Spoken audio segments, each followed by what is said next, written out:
To just come back and look at my community and just say thank you. Thank you for 9.5 years, for the privilege of leading this community. This is very bittersweet for me. My goal when I got here was to be here 10 years and to bring an organization that I found in 2007 that was a great organization with great people. But the Austin Police Department was very much like the city of Austin. It had not realized that it had grown from a mid-sized, sleepy college police department to a major city police department. Its systems, its processes, its way of thinking was not what we needed to be a successful police department in the 21st century. And I'm proud of the fact that after 9.5 years, when you look at where we were as a department, in terms of the way we conduct business, in terms of the way that we deliver police services, in terms of the way that we interact with the community, in terms of the way we hold each other accountable, we've had our ups and downs. But I can say with a great deal of pride that our performance was at this level in 2007. And because we've had a singular focus as an organization of seizing every day to do better as individuals, as units, as divisions, and as an organization, we have actually had our ups and downs in nearly 10 years. But because we had that focus, we started here, and 10 years later, I can tell you without hesitation that the Austin Police Department took a reputation of being a good police department, and we have a national reputation that is second to none. And that's not a result of Art Acevedo. That's a result of having the blessing of coming into a department that was comprised of great men and women, but unfortunately sometimes we don't know what we don't know, and they got to embrace this crazy Cuban center-right guy, not this crazy guy. I think everybody thinks I'm this crazy guy. They embraced me. I remember telling them, this organization is on the move. This train is leaving the station. And I promised our community and I promised our department that if they took a leap of faith, that I promised that when we got to our destination, it was going to be a great place. And today I want to just say thank you to the men and women that I've had the privilege of leading for having the faith and the trust in this police chief. We've had our ups and downs. We've had our fights. But I will tell anybody, any critic in our department to look at me in the eyes and tell me that I don't have a deep care for every single one of our employees, that my heart was not in the right place. Because at the end of the day, I think that we've all demonstrated that as an organization, imperfect organization, our collective hearts are in a great place. And so to APD, thank you. You are my DNA. I'm going to be watching for you and over you from a distance and agitating for you. I'm really concerned that despite the fact that from 2007 to 2015, I read a media report that showed that we have reduced as a police family, violent crime in our city by 39%. At a time of unprecedented growth where we gained 200,000 residents, not to mention the fact that every year our visitors and our landings at the airport have grown by about 10 to 11%, double digit every year. Our special events continue to grow.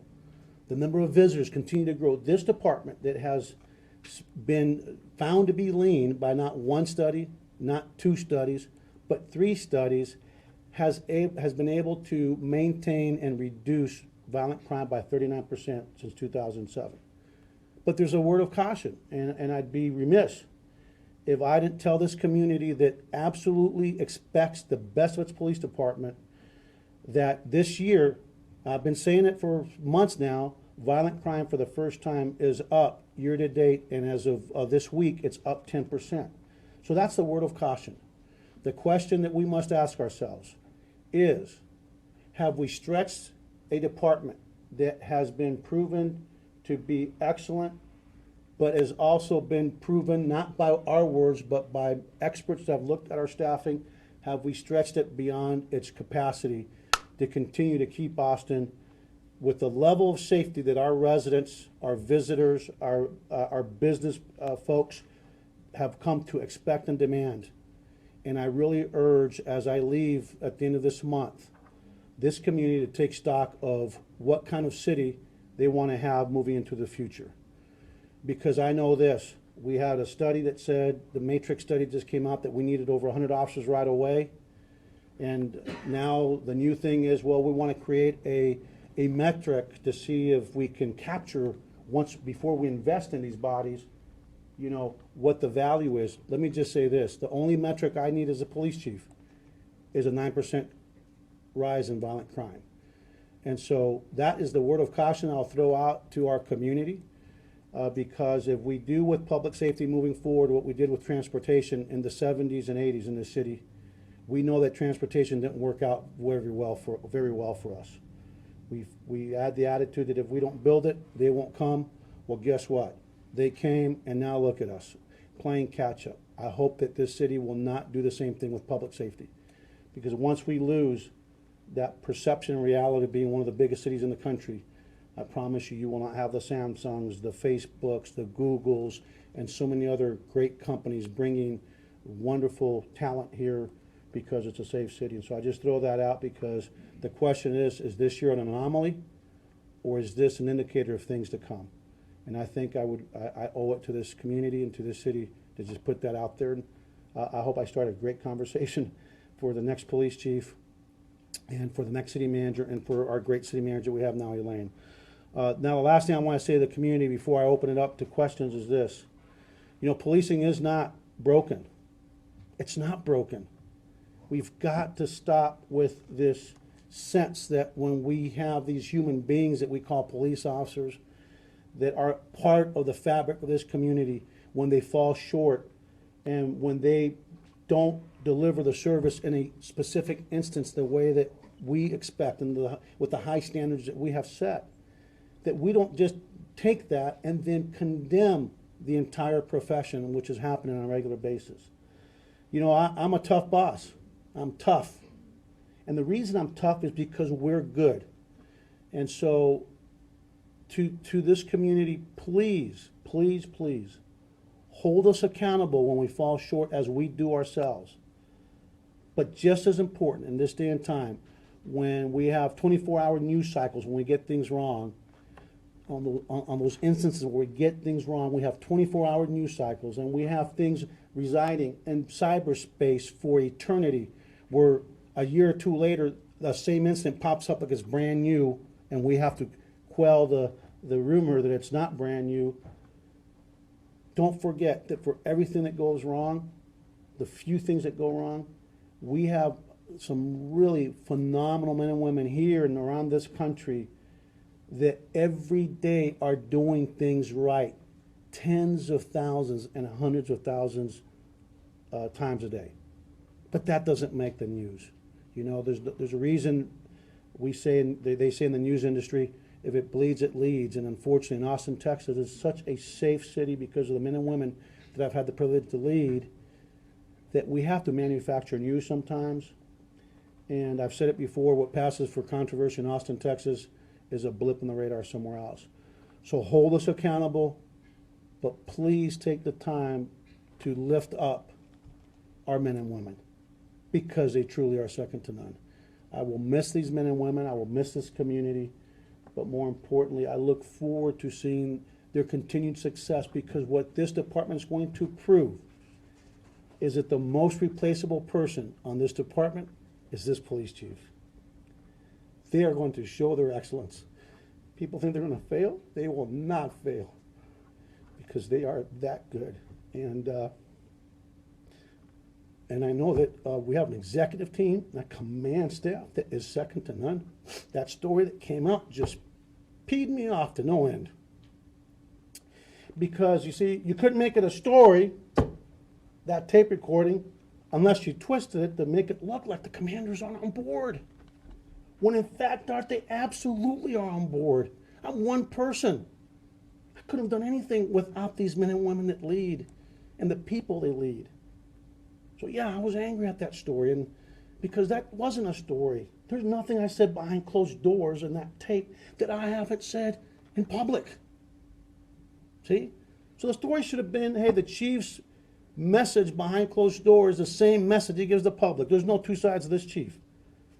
But we had to make it about the culture. And they committed. Let me tell you something, they're committed. And I'm here to tell you they are going to show that commitment and that continuity of excellence long after I'm gone. And so I want to tell the command staff that I look forward to seeing you men and women continuing this tradition of excellence. We have made some strides. There's no going back. And so cheers to all of you. And so with that, I'm going to open it to any questions for me. And then I'm going to have my city manager, Elaine Hart, who she's hit the ground running. I love her. She's a great human being, a great leader. And she's taken on a heck of a task. And I look forward to hearing her come up. So any questions for me before I step aside? Chief, you said the timing was right to leave, but why was the timing right? Was it the money? Was it officer morale? What was it? Listen, if I wanted to make money, if it was about money, I'd leave this profession a long time ago and gone to the private sector. I think I've shown that I can balance a budget. This department was always over budget before I got here. We have yet to go over budget despite all kinds of unfunded mandates. My goal was always 10 years. It was always 10 years, and I'm a person of faith. I think that you end up where you're supposed to be. And I think the timing is right. Sylvester Turner is a phenomenal mayor. Not that ours isn't, but he's a phenomenal mayor. That city council is just the energy that I felt yesterday in Houston. I cannot wait to hit the ground running. You see, I think my greatest accomplishment, if I could just blow my own horn, toot my horn for a minute, is we have brought people together in the city. We've brought communities together. We've brought the department and the community together. And I thrive on that. So I can't wait to get to Houston. I think the timing is right. I mean, 10 years is a long run. I'm the first vice president of the Major City Chiefs, which is the 65 largest police departments in the country. I've been at that table for almost 10 years and looking around, those faces have changed. And and I was like the young, cocky 42-year-old kid that showed up skinny, I don't know, I think 40 pounds ago, who knows? And now I'm the old man at the table. And so when you start seeing that, it's time to give somebody a shot. And I just hope that this department and this community will give the interim police chief that will be announced sometime in the future here the same support and the same opportunity, and will place some trust in that person as they have in me. And I'm excited. I'm excited to see the department continue to do well post Art Acevedo. So it's time. What's the one thing that you wish you could have finished or completed in the time right now? Community, I'm not going to fish it in, but is community policing the one thing that it is that you want to make more inroads on? Hey guys, the work never ends. You see, the human condition is an imperfect condition. An organization is an imperfect organization. We will never achieve perfection. There's these people that want us to sprinkle this magic dust so we never have a problem. But you know what? That magic dust doesn't exist. So the work never finishes. I think that if I had the one thing that I would want to say that I wish we could have accomplished is, I'm not sure. Because we never stopped moving forward. We never stopped looking to do better.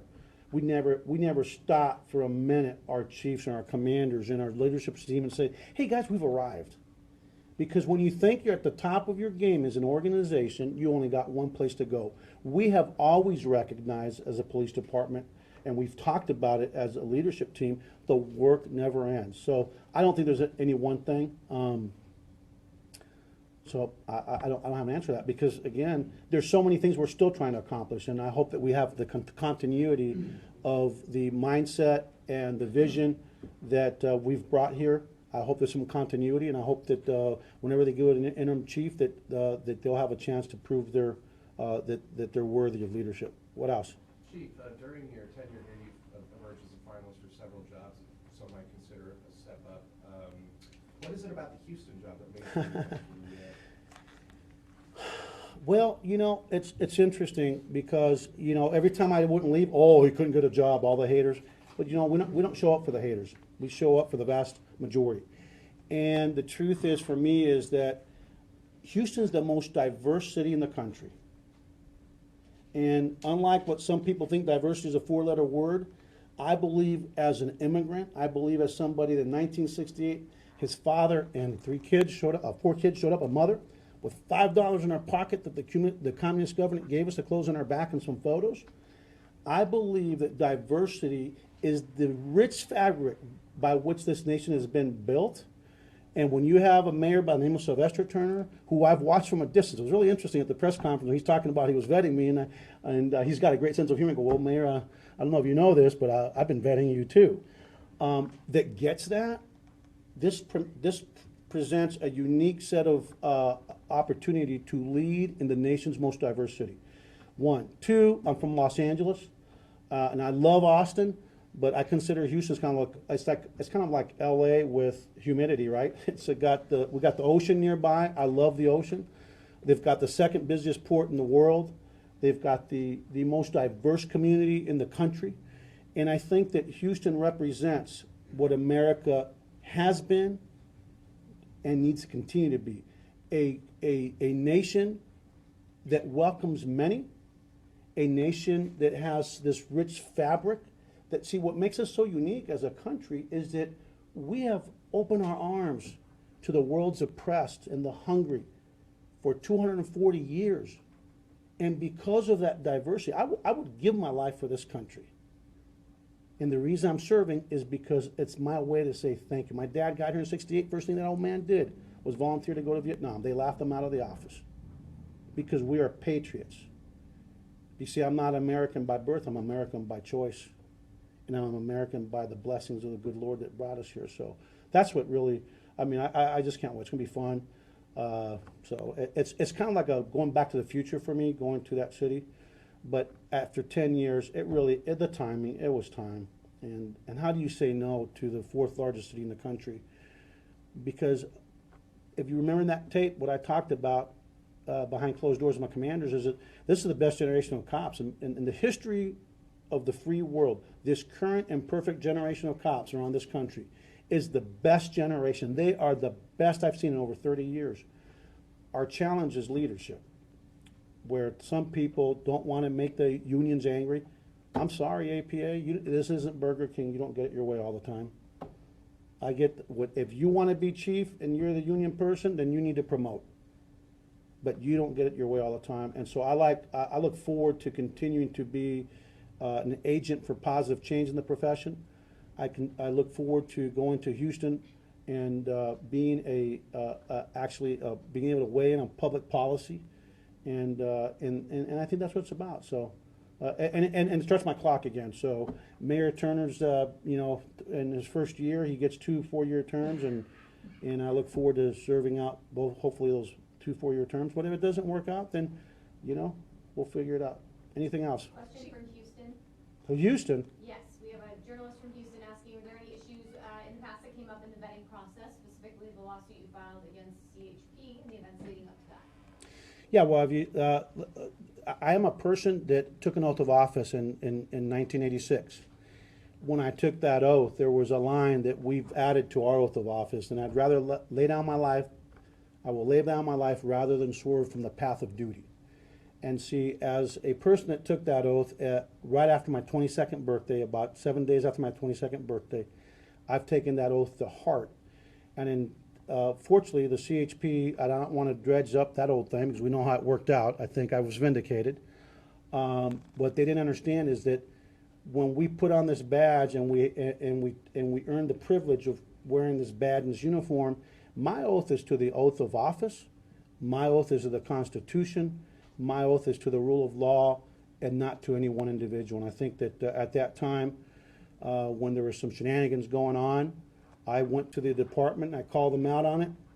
They told me to pound sand. I said, no, that's not the way it works. This is the United States of America, and we're a nation of laws. It was 4 years of hell on earth, but we all know how that story ended. I ended up getting a chance from Toby Futrell. Mayor Wynn, Mayor Leffingwell, they took a chance on this unknown, and here we are. Chief, what's the biggest challenge facing your successor? Is it getting the staffing up to where it needs to be, or what do you think will be the biggest challenge for them? Well, I think that it's the same challenge as everybody else. It is staffing, is doing more with less. And what makes cops heroes is that despite the challenges, despite the leanness, they don't make excuses. They just keep going out and doing the work. And so I think that's going to be one of the bigger challenges. I've also would say that whoever the next person comes, don't try to be me. We're all individuals. But you must be engaged. You know, here's the recipes for success. Ready? It's going to drive on crazy. You've got to be transparent. And if we all did this in life, whether it's as cops or as neighbors or people of faith, if we are transparent with one another, if we respect one another, and respect starts with self-respect, if we are constantly engaging one another, right? What am I missing? We have to hold each other accountable. There's another T, and that's trust. It's all about transparency, respect, engagement, accountability, and that will build trust. And if they follow that recipe, they're going to be successful. If they don't, they will not be successful. Chief, you speak your mind. Some people view you as a tough guy, but you're standing up there and you're getting emotional every Yeah. once in a while. Tell me where that's stemming from and what you're going to miss most about this community and these people. It's hard to say goodbye.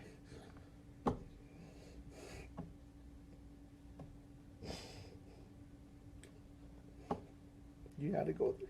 It's hard to say goodbye.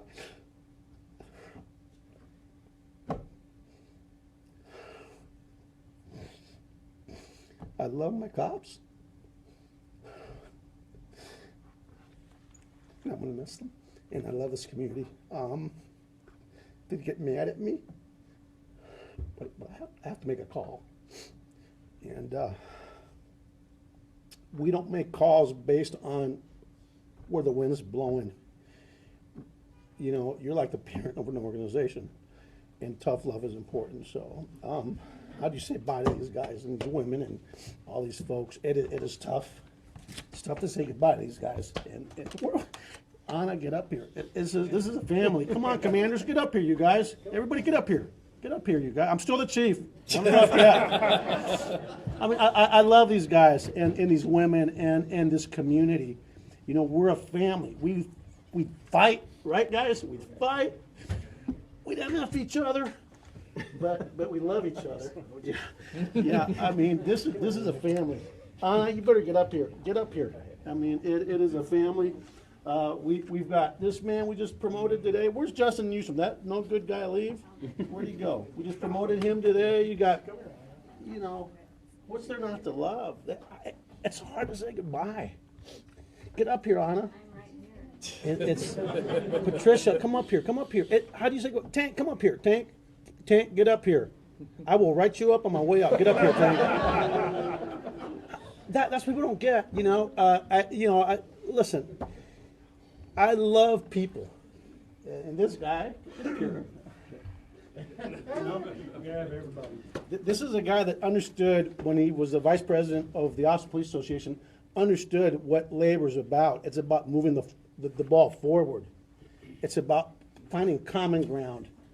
And I just asked my cops, think about how the APA used to be and the successes that we were enjoying as a department and their attitude today, where it's us against them. And I'll tell you right now, it hasn't worked out for them.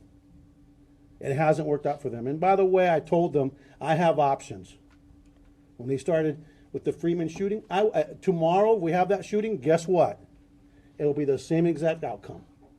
Because I'm not here to keep a job. I came here to do a job. And that man and the group that he represented got it. And so they enjoyed some great successes. We kept doing really well. But it's hard to say goodbye to people you love, to a community you love. I mean, this is such a great community. But Houston's a great community too. And I look forward to the people in Houston that, you know, they've all got their own preconceived notions. I'm already hearing, oh, he's a big liberal, he's a big this. No. I define who I am. The content of my character, my heart defines who I am, not labels that people put on me. And I will ultimately be defined by my actions, not by my critics and not by my friends, by my actions. They will be self-evident, and people will figure it out. Anything else? Right, guys? We've got a new chief and a new sheriff coming in. Again, one more time, advice for someone on what kind of a relationship they should hold. Well, first of all, they need to work together. One of the things I'm very proud of is that we really worked hard to build a regional approach to policing. Sometimes, big departments think they're the big gorilla in town, and they don't want. No, we work with everybody, and I think they just need to work really closely together. So, and then we're one profession, so we will continue to work together, even at the national level, at the state level. We'll work together, continue to move the profession in the right direction. Sorry about that. That's your fault. I was doing really good until you had to go there. And unfortunately, it's gonna be on everybody's. No, it's not. No, it's not. That was off the record. That meltdown was off the record. If you guys burn me, you're not going to get any more one-on-ones. Oh, that's right. Chief Acevedo, ¿podemos hacer unas palabras con su... Sí, claro. Aquí estamos tan orgullosos de haber estado aquí 9 años y medio con estos gran líderes aquí en Austin, que hemos tomado un departamento y hemos ganado la confianza de nuestra comunidad, nuestros residentes, aunque sean hispanos, si son inmigrantes, nunca ha importado. Y para mí es un gran orgullo saber que los corazones de estos líderes, los que están aquí, yeah, you, Sarge, come on up here. Come on. No, come up here. Eve, she's getting ready to make lieutenant. She's my new general support lieutenant here. Come on up, administrative lieutenant. Come on up, Eve. She's hiding back there. This will be a lieutenant pretty soon. Para mí es un gran orgullo saber que tenemos tan gran personas que van a seguir, y acuérdese que no tienen que tener temor.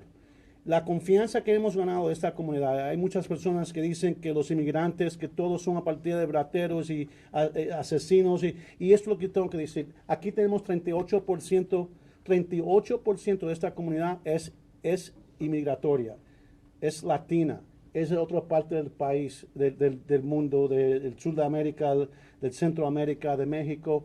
Y si somos tan malos, ¿por qué es que esta ciudad que es tan grande, una ciudad muy grande, por qué somos una de las más seguras?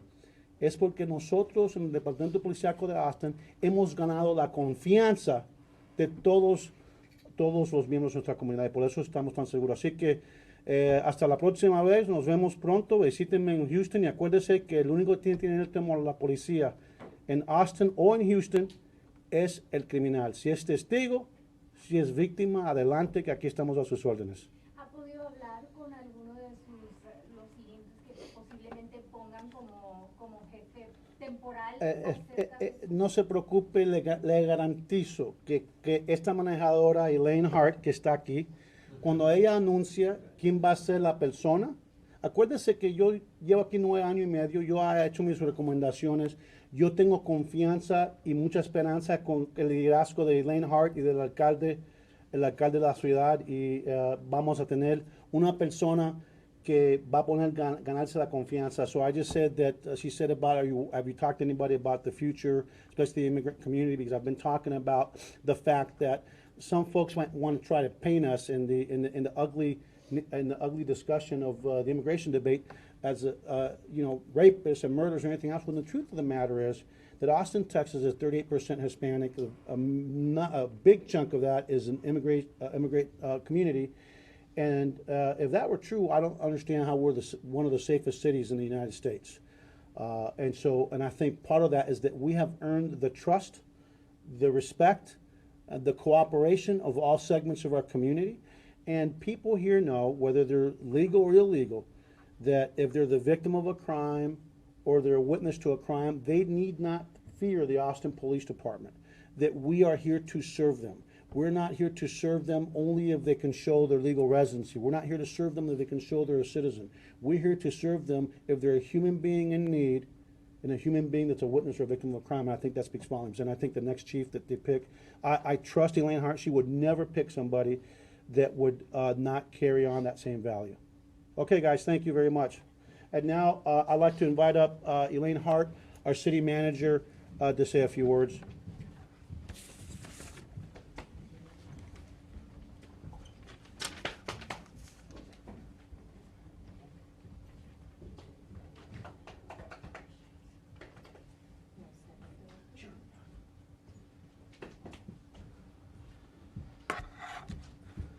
Good morning. I've got Art Acevedo here with me, Assistant City Manager Ray Ariano with me. As you all know, we had a press conference yesterday, immediately following the press conference in Houston that announced the appointment of Art Acevedo as police chief. At the time, I was asked many questions about when I would name an interim, and as you know, things are happening very fast. But I wanted to complete that process as soon as I could, so that the police officers and the support staff could have closure and know that who will be interim until a permanent police chief is selected. So it's my honor this morning to announce that Chief of Staff Brian Manley will be taking the helm effective December 1st as interim Chief of Police. And I have every faith in him.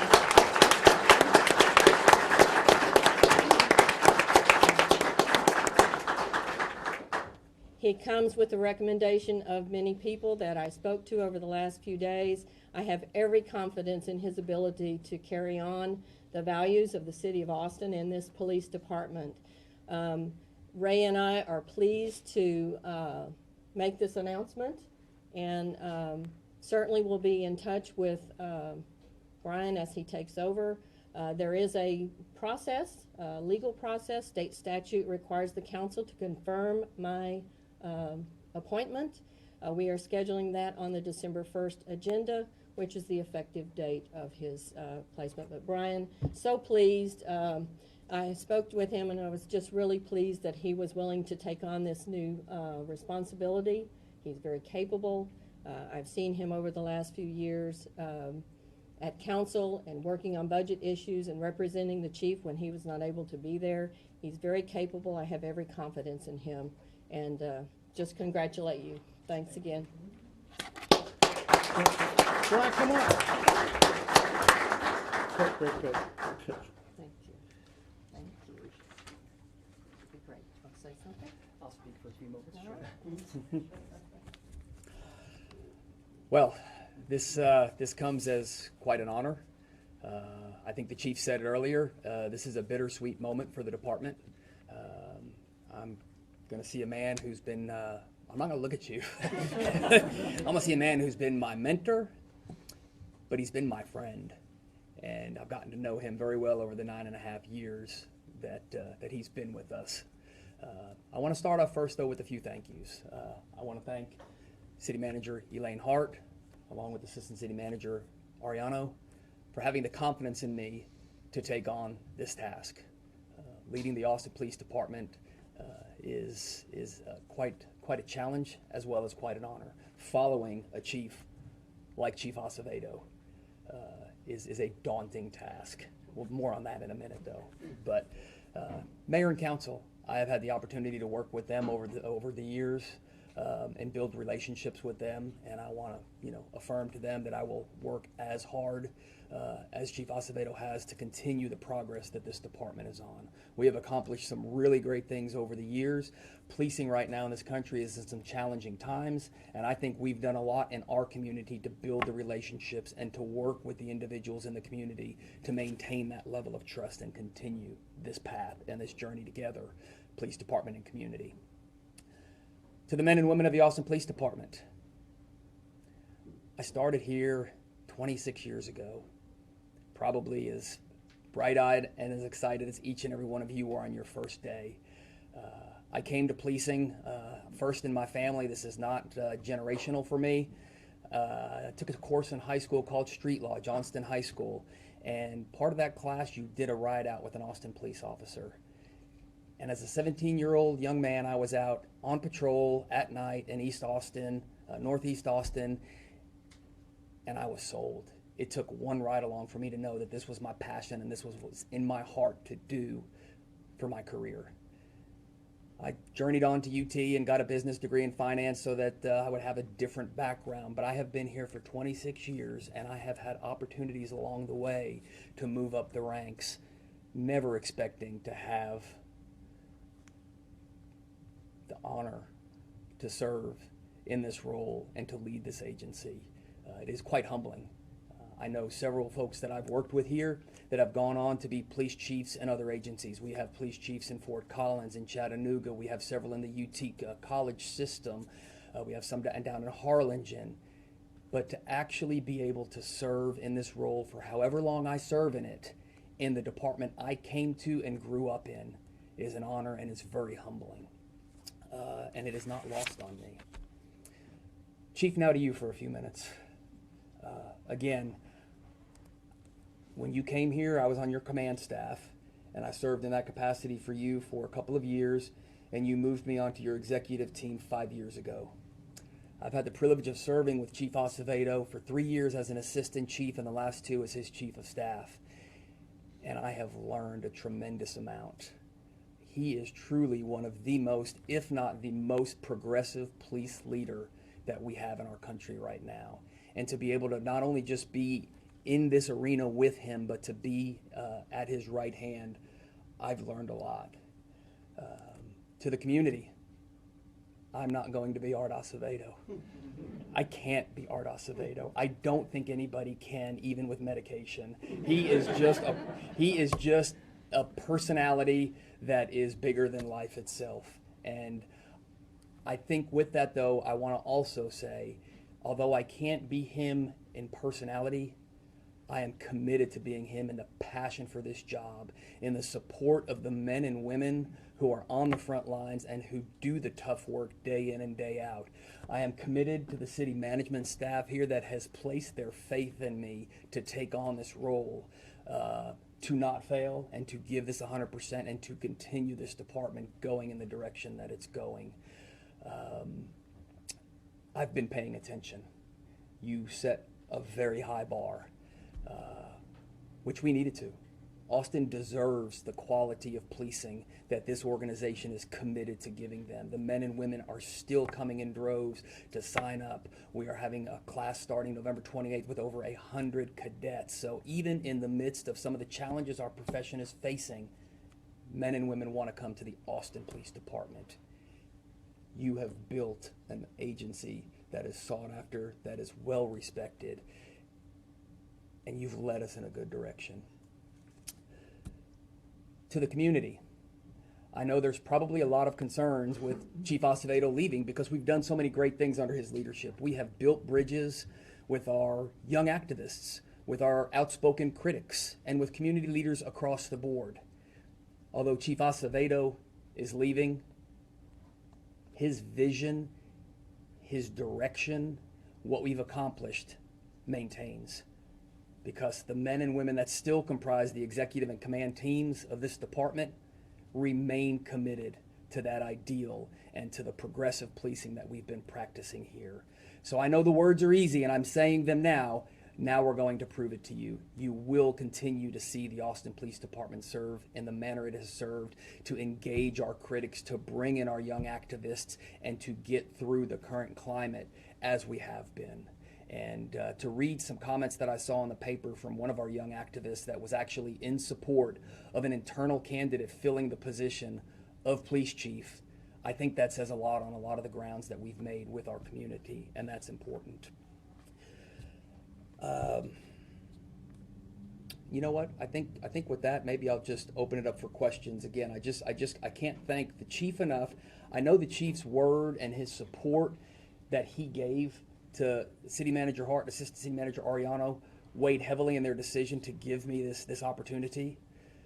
I know that other folks spoke as well, but again, to have your support, knowing what you demand of your team, means the world to me. And I hope you don't change your phone numbers, and if you do, I'll get it, because I will be calling you. So with that, I've opened it up for questions. Chief Manley, Chief Art Acevedo mentioned a lot of the feelings that are happening with APA right now and the morale. What do you say, as new interim chief, to that group, as well as, what you're going to do to not only keep the community happy, but also your officers? Sure. I think what you're going to see is I'm going to get out there, I'm going to make the show-ups, and I'm going to talk one-on-one with the men and women so that I can better understand. I can read a survey and I can understand comments that were written. That doesn't tell me a lot. I want to talk to a person. I want to have a conversation, not just results of a survey that somebody filled out. So I am committed to getting out there and to understanding not the survey, but what lies behind the survey, the sentiments behind the survey, because I know the collective hearts of the men and women that make up the executive and command staff, and I know what we want, I know what we're driving towards, and it's not to alienate ourselves from this workforce. The men and women to a person have the utmost respect and support for the officers that are out there on the front line. That is a tough job. So I'm just going to dig in, try and understand it better, and then collectively work towards building the relationship. Chief, one thing that not just Cassidy had mentioned yesterday, but all of us have noticed is the transparency that this department has shown over the last decade that it did not have in the previous administration, or I'm guessing, this is long before my time, probably the most of your career here. How important is keeping that transparency and that in being getting in front of incidents, good or bad? I'm glad you asked that question, because that was, for me to leave that out was not good, because when I say we're going to maintain the trajectory we're on, transparency is a cornerstone of what we're doing here in Austin, and that is absolutely going to continue. Our mission, our direction, we will continue to put out as much information as we can, as early as we can. I think we've modeled that here lately. We were one of the first large agencies to jump in the police data initiative that the White House sponsored under the Obama administration's 21st Century Policing. We put all of our data out there. We volunteered to be the first agency to undergo the CPE exam of all of our data. We had the Center for Policing Equity come in, look at our data, analyze it to identify whether there are any disparities. That's being pretty transparent, because we told them from day one, you can name us as the Austin Police Department regardless of what the results said. We didn't want to see what the results said and then determine if we were okay being named, because we believe in transparency. Good or bad, whatever it pointed out, that's who we are, and it points our direction forward if there are things that we need to correct. We're working on taking CPE to the next level with another round of community surveying done by Urban Institute and other professionals. So we remain committed to transparency, and you will continue to see us giving out as much information as early on as we can, because at the end of the day, although we may be the collectors of the information and the collectors of the data, as we've said in the Police Data Initiative, it's the public's data. I talked to folks yesterday from the Austin Justice Coalition who said they were really disappointed to see the chief leave, and that they felt like for the first time they had been, as activists, they had been welcomed to the table. Is that something that you will continue?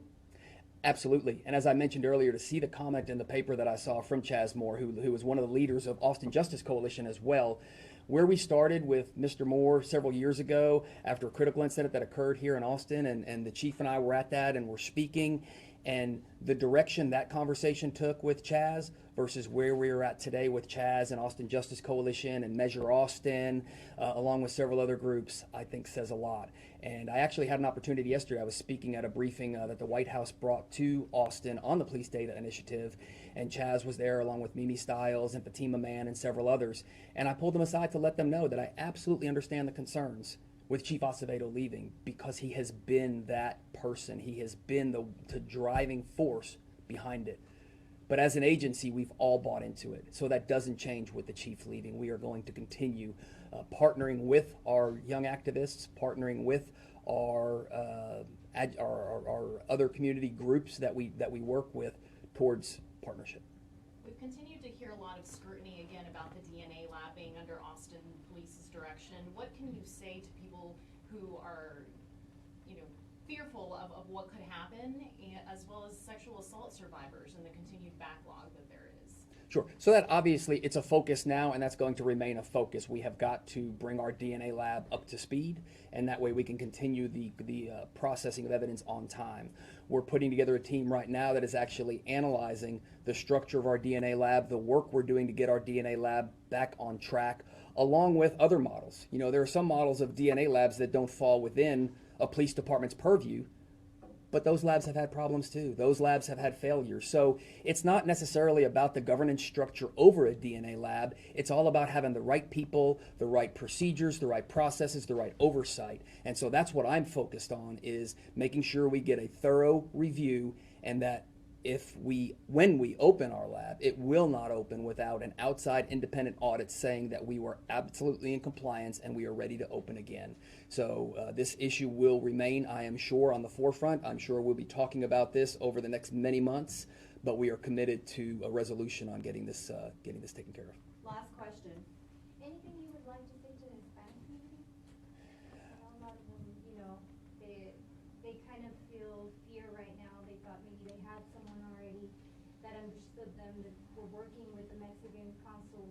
I mean, what would you like to say to them? Sure. Is this gonna be something also of your priority? Absolutely. And again, the chief has forged these relationships, but he's emblazoned them in all of the leaders of this department as well. So although I cannot speak fluent Spanish like the chief can, I can stumble through it with my son at the level that he's at in high school. What we feel in our hearts for our immigrant community doesn't change. We have policies in place. I know there's concern over there with the political winds being where they are and all the discussions on immigration.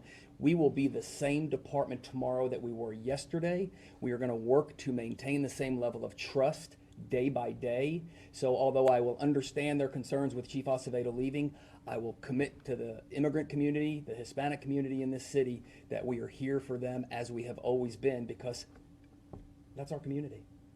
So again, I understand, but I expect that they will see no change. Thank you.